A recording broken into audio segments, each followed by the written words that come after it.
Bonjour à tous, j'espère que vous allez bien, je suis vraiment ravie de vous retrouver aujourd'hui pour une nouvelle vidéo sur la chaîne qui va être un update lecture. Franchement, je ne pensais pas du tout pouvoir vous en faire un cette semaine. La semaine dernière, je crois que je vous disais que j'allais réussir à lire 2 livres parce qu'ils n'étaient pas trop gros, que ça allait se lire vite, que j'allais gérer. Et ce n'est pas le cas. Je me suis lancée dans une grosse pavasse qui se lit vite, mais qui se lit moins vite que ce que j'avais prévu, ce qui fait que là, aujourd'hui, mercredi 6 octobre, je ne l'ai toujours pas fini. Voilà. Mais il s'est passé quelque chose en début de semaine qui est plutôt cool et qui me permet de vous faire quand même un update lecture. Il faut savoir que cette année, ma classe de CE2 participe au prix des Incorruptibles pour l'année 2021-2022 et on a reçu notre colis en fait en fin de semaine dernière avec les 6 livres qu'il faut lire cette année. Et du coup, forcément, pour pouvoir lancer la lecture de ces livres par mes élèves, je suis un petit peu obligée de les lire moi-même avant. Donc c'est ce que j'ai fait lundi soir et ce matin et cet après-midi en fait, je viens de terminer là. Et voilà, j'avais envie de vous faire un petit update lecture sur mes 6 lectures pour les Incorruptibles. Donc c'est niveau CE2, CM1 et en fait il y a eu des plutôt bonnes lectures en fait, donc ça tombe plutôt bien. Je vais vous les présenter dans l'ordre dans lequel je les ai lus, pas de mon préféré à celui que j'ai le moins aimé ou de celui que j'ai le moins aimé à mon préféré, bref, voilà, je vous les présente dans l'ordre que j'ai lu et puis à la fin je vous dirai pour lequel je voterai moi. Je vous avoue que je suis pas trop au clair sur est-ce que moi j'ai le droit de voter ou c'est que mes élèves, je sais pas trop. Bref, on va commencer tout de suite. Alors, le premier livre que j'ai lu, c'est tout petit, hein. C'est Ça gratte de Raphaël Frieur et Ça pue de Gilles Habier.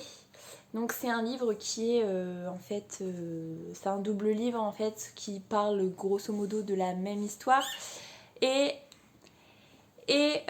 on est sur une correspondance en fait entre un garçon et une fille de villes différentes. Donc il y en a un qui vit à Marseille je crois et l'autre peut-être à Toulouse. Je suis pas trop sûre mais je crois que Marseille c'est sûr, bref.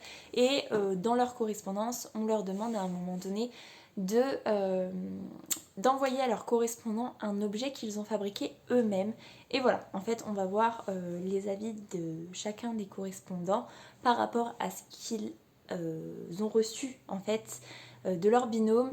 Et comme on peut s'en douter au vu de... Je fais n'importe quoi. Ah! Au vu de la couverture, on se doute qu'il y a un côté tricot et un côté savon en fait. Puis le titre, les titres laissent totalement présager ça. Ce que j'en ai pensé, en fait c'était super sympa, ça se lit trop vite, j'ai bien aimé, c'était assez rigolo et il faut savoir que je pense que je l'ai d'autant plus aimé parce que il se trouve que mon chéri travaille chez Bergère de France et je vous avoue que non, ça gratte justement. Côté ça gratte, j'ai commencé par celui-là où le personnage principal reçoit un pull tricoté main et je ne vous cache pas que les commentaires qui sont faits dedans, franchement en fait j'ai été obligée de le lire à voix haute à mon chéri et on a beaucoup rigolé parce que en ayant un pied chez Bergère de France, du coup il sait des choses, il y a des choses qui ne lui conviennent pas et du coup forcément il me fait partager ces choses là et en lisant ça, ça m'a fait d'autant plus rire donc voilà, c'était sympa à lire. Après c'est pas non plus le genre de livre, tous ceux que je vais vous présenter que je lirai de moi-même en fait, mais c'était vraiment bien sympathique donc ça m'a plutôt bien divertie. Voilà. Ensuite, j'ai lu L'affaire Méchant Loup de Marie-Sabine Roger et Marjolaine Leray.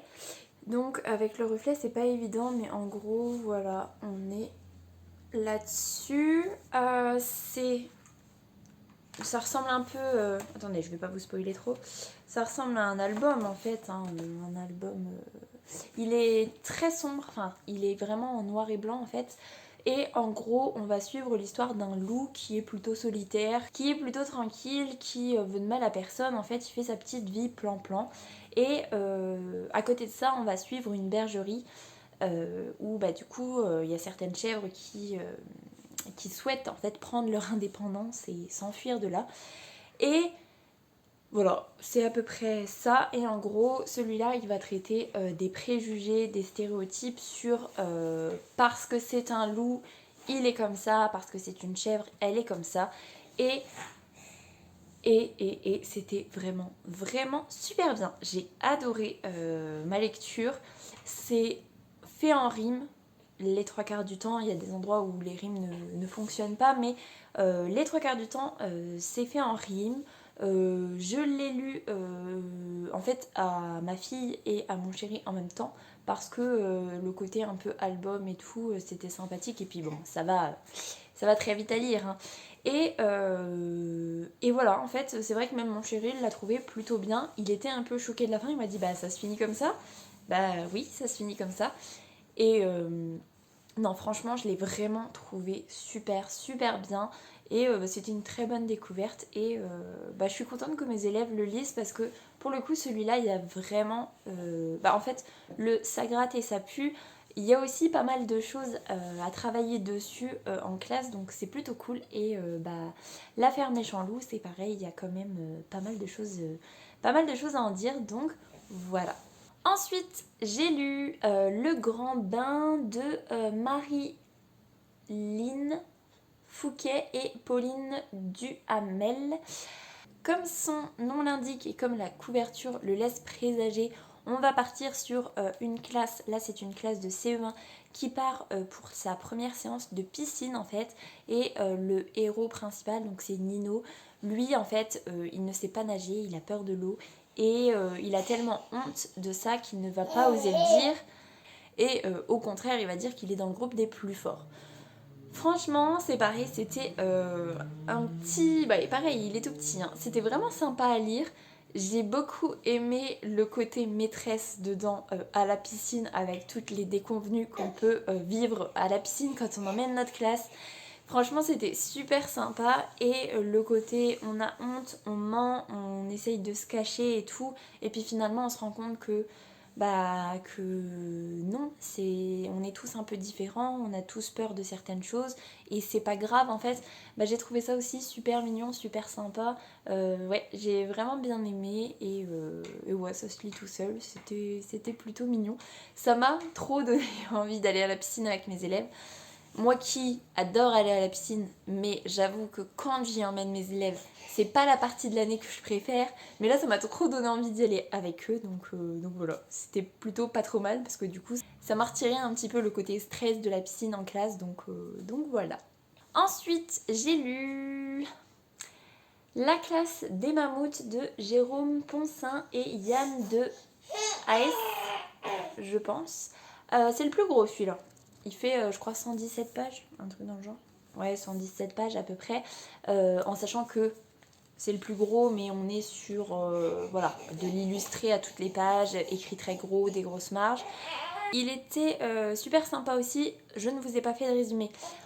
On est sur une classe de... Je ne sais plus quel niveau d'ailleurs. Non, je ne sais plus. Bref, c'est tout. Et le maître de la classe va donner à ses élèves un cahier d'aventure. Je viens de le lire, enfin je viens de le terminer. Non, c'est faux, j'en ai lu. Non, le cahier fou où en fait ses élèves peuvent écrire ce qu'ils veulent dedans tout au long de l'année. Et en fait, il va se trouver que dans la cour de l'école, il y a des travaux qui sont mis en place pour faire une nouvelle salle de gymnastique. Mais pendant que les ouvriers creusent pour pouvoir faire ce gymnase, ils vont tomber sur une défense de mammouth et donc du coup ça va stopper les travaux et les archéologues vont prendre la relève. Petit problème technique, bref, je ne sais plus ce que je disais. Je crois que je vous disais qu'il y a du coup les archéologues qui vont venir pour les fouilles. Et on va suivre une année scolaire en fait avec une classe et à la fin ils vont offrir un cahier de fou justement à leur mettre où il y a le point de vue un petit peu de tous les élèves de la classe tout au long de l'année et ils vont expliquer en fait l'aventure folle qu'ils ont vécue cette année scolaire et en gros ça parle de la condition homme-femme, fille-garçon, des stéréotypes, des préjugés, du genre tout simplement, de ce que les gens pensent, de ce que les parents pensent, de ce que les enfants pensent du coup, et c'était très intéressant. Il y a vraiment tout un travail sur la distinction garçon-fille, sur le féminisme du coup forcément, et c'était vraiment super intéressant, c'était vraiment bien, et j'ai vraiment bien aimé. C'est pareil, il y a tout un travail à faire en classe là-dessus, et c'était super agréable à lire, et puis pareil, le fait d'être dans une cour d'école, de voir les élèves, de voir ce qu'ils pensent, de voir un petit peu le maître dans sa classe, voilà, c'était super sympa, et j'ai vraiment beaucoup aimé ma lecture. Voilà. Et ensuite, les 2 derniers que j'ai lus, et là c'est pas de chance parce que c'est ceux que j'ai le moins aimé. On a Le garçon du phare de Max Ducos, ou Ducos, je ne sais pas trop, qui est plutôt beau en fait à regarder, mais je vous avoue que l'histoire ne m'a pas passionnée. Enfin, ça va, c'était sympa, mais sans plus. Tous ceux que j'avais lus avant en fait m'avaient beaucoup plus plu, donc forcément c'était un peu... voilà, c'était un peu moins bien que les autres. En fait, on va suivre Timothée qui un jour va déchirer un dessin qu'il a fait et qu'il avait mis au mur dans sa chambre. Et en déchirant ce papier, enfin ce dessin, il va déchirer aussi un petit peu le papier peint de sa chambre et se rendre compte que sous le papier peint, il y a un autre papier peint en fait qui montre un décor, sauf qu'en fait, c'est pas vraiment un papier peint, c'est le décor d'une île, et il peut passer à travers le mur pour rejoindre cette île. Donc c'est ce qu'il fait, et il va rencontrer un jeune homme qui a besoin de son aide en fait pour quitter cette île, quitter ce phare pour aller à la rescousse de son île en fait. Et voilà, on va suivre l'aventure de ces deux garçons, le retour de Timothée chez lui, et voilà, c'était pas horrible hein, mais ça m'a pas transporté. Après, les planches sont vraiment très belles. Je vais essayer de vous en montrer une vraiment belle. Je sais pas si vous allez bien voir, mais c'est quand même assez joli. Ça se lit très très vite évidemment. Mais voilà, celui-là je l'ai un petit peu moins aimé, mais voilà, il reste quand même sympa à lire. Et le dernier que j'ai lu, et en plus je me suis trop, je sais pas pourquoi, fait influencer par ma directrice qui m'a dit c'est celui-là que j'ai préféré. Donc je sais pas pourquoi j'ai décidé de le lire à la fin. Et il s'agit de L'ami en bois d'érable de Delphine Roux et Pascal Motecki. On suit une jeune fille qui va récupérer une kokeshi, donc c'est une petite poupée en bois d'érable. Non, en céramique. Bon, je ne sais même plus en fait. Je viens de le terminer pour le coup celui-là. Et voilà, on va suivre sa petite relation avec sa poupée. Elle va la perdre à un moment donné, elle va en être malheureuse, elle va découvrir d'autres choses. Ça se lit très très vite. Je vais vous montrer, mais en gros, je suis pas super fan des graphismes déjà. Et l'histoire est très plan-plan, il n'y a pas d'aventure, c'est très lent. Alors je sais que ça peut plaire, hein, les aventures très lentes, très contemplatives. Mais là, clairement, ça ne l'a pas trop fait avec moi. J'ai pas trouvé... Voilà. Il y a un petit message, hein, comme dans tous. Mais le petit message m'a moins touchée et m'a moins intéressée que les autres. Donc voilà.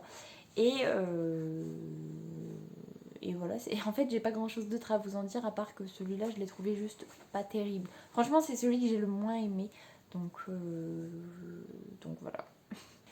Et donc celui pour lequel je compte voter si j'ai le droit de voter, ce serait L'affaire Méchant Loup, donc de Marie-Sabine Roger et de Marjolaine Leray, parce que vraiment il a une morale de folie, il a une histoire trop prenante, et puis le style d'écriture avec les rimes et tout, C'est vraiment super sympa, donc celui-là vraiment il m'a marqué.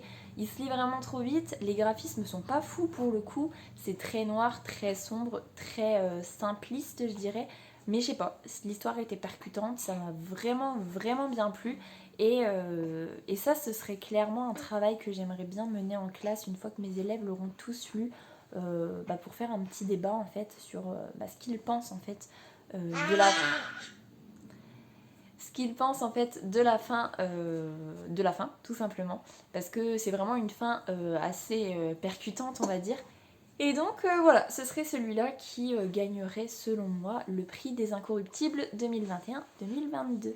Et donc voilà pour cette vidéo, ça change un petit peu de ce que je fais d'habitude, même si au final, bon, je vous présente quand même des livres, mais c'est vrai que c'est pas trop le genre de livre que je vous présente d'habitude. Après, je trouve ça vraiment super bien que ma classe participe à un concours littéraire cette année, et je pense que si l'expérience se passe vraiment bien, je m'y mettrai tous les ans. Mais c'est vrai que moi qui suis très attachée à la lecture, là cette année on met l'accent à mort sur la lecture dans notre classe, encore plus que les autres années parce que il y a vraiment besoin. Et voilà, le fait de participer, je trouve ça trop bien et c'était super sympa à lire, et j'ai hâte de voir comment mes élèves vont adhérer à la chose et vont réagir face à l'annonce, puisque je pense que je vais en parler demain et on va commencer à répartir les livres à partir de lundi. Bref, on s'en fiche un petit peu, mais en tout cas voilà, j'étais très contente de mes lectures, très contente de participer, enfin je suis très contente de participer aux Incorruptibles 2021-2022, enfin mes élèves surtout. Bref, je vais vous laisser là-dessus. J'espère que cette vidéo vous aura plu. Si c'est le cas, n'hésitez pas à mettre un petit pouce dans les airs, à vous abonner à la chaîne et à venir discuter avec moi en commentaire. Ça me fera super plaisir. En attendant, je vous souhaite une très belle semaine, de très belles lectures et je vous dis à la semaine prochaine. Salut!